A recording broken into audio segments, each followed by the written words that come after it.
Nous en venons maintenant à Monsieur Jean-Michel Clément, qui va s'exprimer au titre du groupe Libertés et Territoires.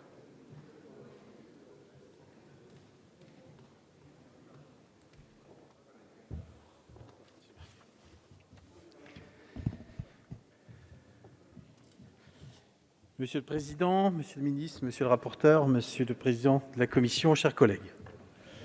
Notre pays perd chaque année un peu plus d'exploitants et les 5 prochaines années ne laissent rien augurer de mieux, compte tenu de la pyramide des âges des actifs d'aujourd'hui. Dès lors, la superficie des exploitations ne cesse de s'accroître et la financiarisation a gagné les campagnes. Ces mots sont bien connus maintenant. Vont-ils devenir durables ? La raréfaction des terres, la concentration des exploitations et l'accaparement des sols par certains acteurs, parfois étrangers au monde agricole, modifient profondément le marché du foncier.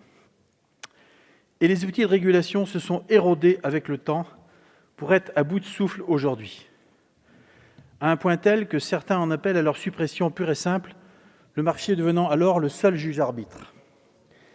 Mais les premiers à endurer les conséquences sont, et en seront toujours les mêmes, les jeunes agriculteurs.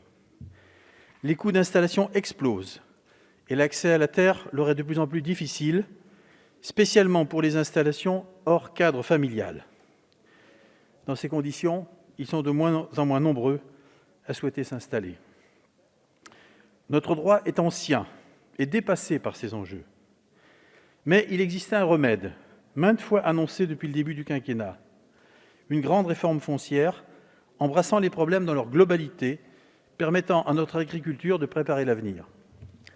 C'est pourquoi, depuis plusieurs années, nous portons avec d'autres parlementaires et la société civile la question du foncier dans le débat public. Au cours de cette législature, la mission d'information sur le foncier et le colloque organisé à l'Assemblée nationale en 2019 ont été des occasions de dresser des diagnostics et de proposer des solutions. Les conditions étaient réunies pour nous atteler à la construction d'un nouvel encadrement juridique. Mais la volonté politique a manqué. Et aujourd'hui, suite à ces renoncements, nous devons examiner une proposition de loi qui se contente de parer au plus pressé, au risque de tourner le dos à l'avenir.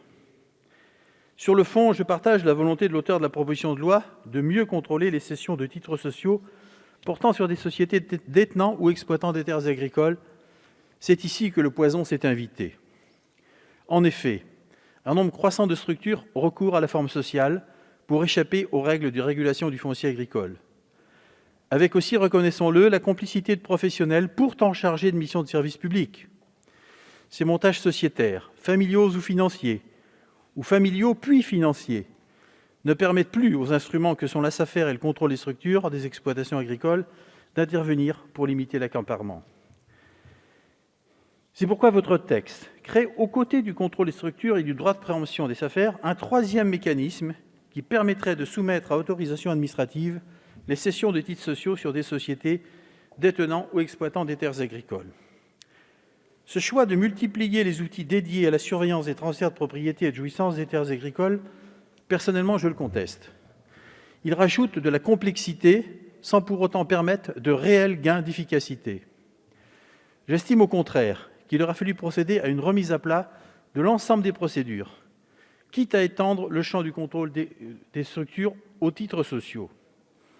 Par ailleurs, je redoute les conséquences de votre nouveau dispositif, qui cantonne l'autorisation administrative au dépassement de seuils d'agrandissement significatifs.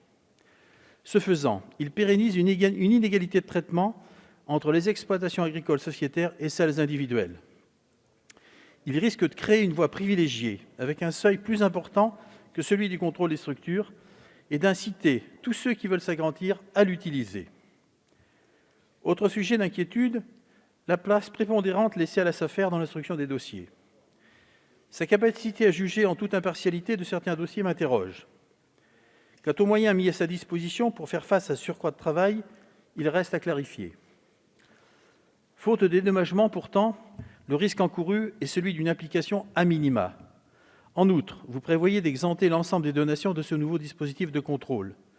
Comment garantir que cette disposition ne donnera pas lieu à des contournements, comme ce fut le cas lorsque toutes les donations de terres étaient hors du champ de préemption de la SAFER ?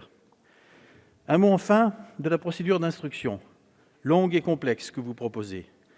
et il ouvre, elle aussi, la porte à des dévoiements. Si le silence de l'administration vaut acceptation, il y a fort à parier qu'un nombre important de dossiers seront validés sans même un regard sur le contenu de l'opération. Quant à la possibilité de mettre en œuvre des mesures compensatoires négociées entre vendeurs et acquéreurs de titres sociaux et la Safer, elle pourrait se traduire par des ventes de terres et de nouvelles locations arbitrées par cette même Safer, voire pire, par des marchandages qui n'auraient pas le seul intérêt général pour fondement, sans que les opérations n'aboutissent à une exploitation de taille inférieure à celle initialement contestée.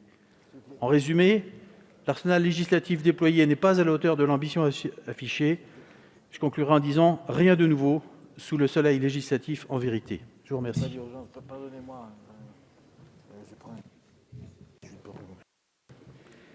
Merci, mon cher